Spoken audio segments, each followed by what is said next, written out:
नमस्कार बच्चों, आज आप लोगों को मैं फिर ले चलता हूं कुछ महत्वपूर्ण जानकारी, जहां पर आप लोग जानेंगे कि कैसे करें पढ़ाई जिससे हो जाए तमन्ना आप सबकी सारी पूरी।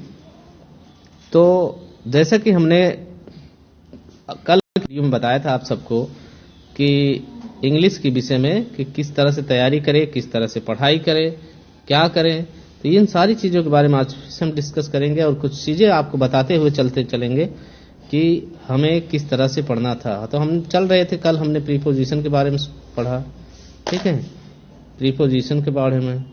तो प्रीपोजिशन जो है बच्चों, तो उसमें कई चीज़ें आती हैं, है ना।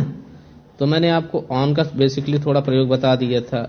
इनका प्रयोग आप लोगों को अगर नहीं पता होगा तो इन मतलब जैसे कोई चीज़ होता है में, है ना, इनका मतलब में होता है और इसका प्रयोग वहां होता है जो कोई चीज अंदर हो और स्थित हो, ठीक है। जैसे मैंने कह दिया कि रवीना कमरे में है, तो यहां हम क्या करेंगे, रवीना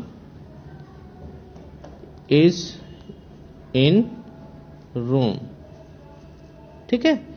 तो इस तरह से करेंगे, ठीक है। अगर यही चीज अगर होता कि रवीना कमरे में गई, है ना, जैसे रवीना कमरे में गई या जाती है, तो जो चीज अगर कंटिन्यूटी को बताता है तो हम क्या करेंगे, Raveena went into the room या Raveena goes into the room, तो इस तरह से करेंगे, ठीक। तो ये चीजें होती हैं। अब जैसे आपको पता होना चाहिए फार, तो फार का प्रयोग कहाँ होता है ना, फार का प्रयोग आपको पता है के लिए होता है, ठीक है। तो फार का प्रयोग के लिए होता है या से के लिए भी होता है, टाइमिंग वगैरह के लिए। तो जैसे अगर कोई चीज हुई कि मैंने ये चीज 5 रुपए में ली, तो I bought this pen for 5 rupees, ठीक है। तो ये चीज हम लिखते हैं। उसके बाद टाइमिंग के लिए, जैसे वह मेरा 2 घंटे से इंतजार कर रहा है, तो क्या हो जाएगा, he has been waiting me for 2 hours, ठीक है। ये चीज होता है। तो इस तरह से हम फार का प्रयोग करते हैं, है ना। और आपका मतलब क्या होता है, का, के, की, ठीक है। जैसे कोई चीज किसी चीज से संबंध, कोई नाउन किसी चीज से रिलेटिव हो तो उसके लिए हम प्रयोग करते, जैसे राम के पापा ना, अगर हिंदी में लिखा गया है राम के पापा, तो इसको हम इंग्लिश कैसे ना, तो इसको हम चाहे ऐसे लिख सकते हैं, अगर सजीव है तो फादर ऑफ राम, इस तरह से लिखेंगे, ठीक। अगर मान लीजिए जैसे कुर्सी की टांग,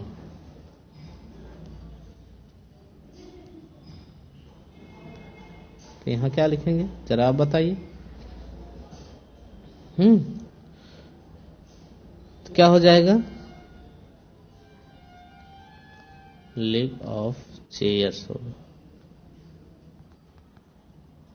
ठीक है। यहां आप लोग ये भी जानते होंगे, जैसे कुर्सी टांग के लिए चेयर्स लेग नहीं लगाओगे, गलत हो जाएगा, क्योंकि आपको पता होना चाहिए कि निर्जीव चीजों के लिए स्लैश का प्रयोग करने से उसका काके की नहीं बनता, गलत हो जाता है, ठीक है।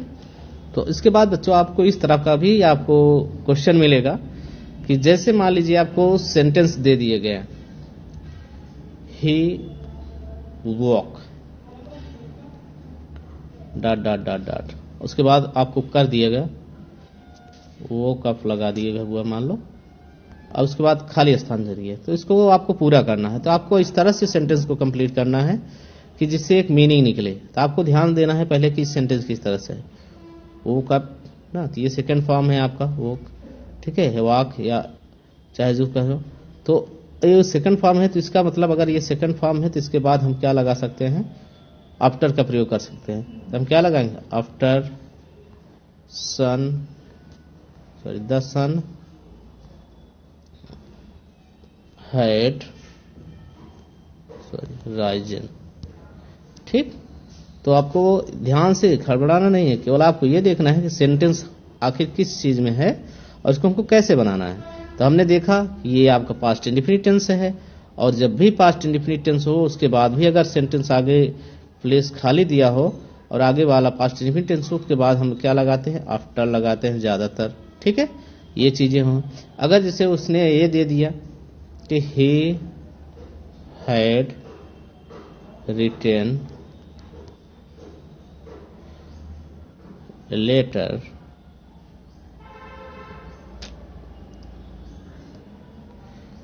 he had written a letter dot पूरा खत्म। तो आप लोग बताइए कि क्या हो सकता है, क्योंकि आप यहां देख लीजिए यहां क्या है, हैड है ना, ये चीज हैड है और उसके बाद थर्ड फॉर्म लगा है, यानी कि ये सेंटेंस आपका पास्ट परफेक्ट टेंस में है। और जब भी सेंटेंस अगर पहला पास्ट परफेक्ट टेंस में तो दूसरा वाला पक्का डेफिनेटली है कि उसे हम पास्ट इंडेफिनिट में हमें करना है। ठीक है, तो हमने आपको ये चीज टेंस में बता दिया है। या आप लोग जानते होंगे कि जब अगर आपका ये पास्ट है तो इसके बाद जो है आपकी दो तरह की जो है कंजक्शन जुड़ सकती है, एक व्हेन जोड़ दो, ठीक है, या आप चाहे बिफोर जोड़ दो। आप ऐसा चीज जोड़िए जिससे कोई एक सेंटेंस बने, है ना। अब जैसे वह एक पत्र लिख चुका था, कब, जब तक उसकी माँ आई, अपनी माँ के आने से पहले वह एक पत्र लिख चुका था। तो व्हेन हिज मदर केम ये कर सकते हो, या बिफोर हिज मदर केम या हिज फादर केम। तो everything you can write what you want, but meaning should be clearful. Okay, तो ये सारी चीजें जान लो कि जो भी लिखो उसकी मीनिंग क्लियर होनी चाहिए। ये आपके एग्जाम में पक्का आएगा, क्लास 10th में ही जान लीजिए। तो हाँ, और मैंने ये बताया है कि क्लास 10th जिस तरह से मैंने बताया है कि आपको क्वेश्चन आंसर डेली एक दो क्वेश्चन अभी से लर्न करना शुरू कर दो पूरी ईमानदारी के साथ। अगर सच में सक्सेस होना चाहते हो, बेस्ट परफॉर्मेंस देना चाहते हो, तो आपको अपने साथ पहले नंबर ईमानदारी सच्चाई के साथ चलना पड़ेगा कि आपको सचमुच पढ़ना है। उसमें किसी कहने की जरूरत नहीं कि कोई देखे या कोई सुने या तभी ना।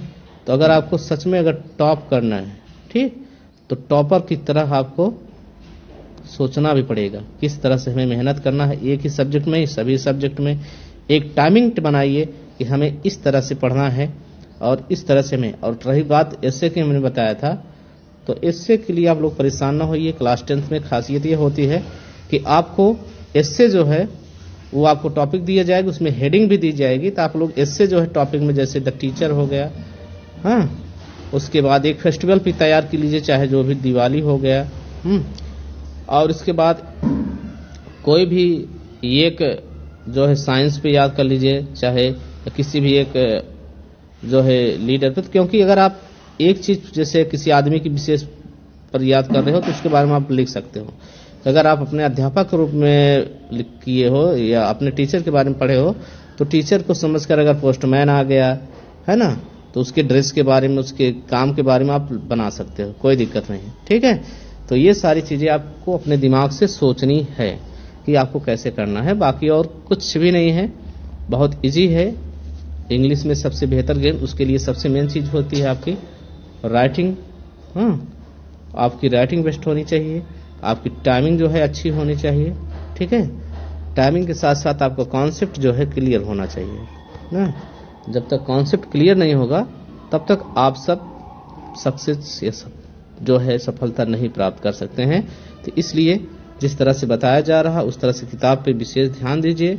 अगर किसी तरह की कोई दिक्कत है तो आप तुरंत हमारे पास कॉल करके जो है मैं कंफ्यूजन को दूर कर सकते हैं।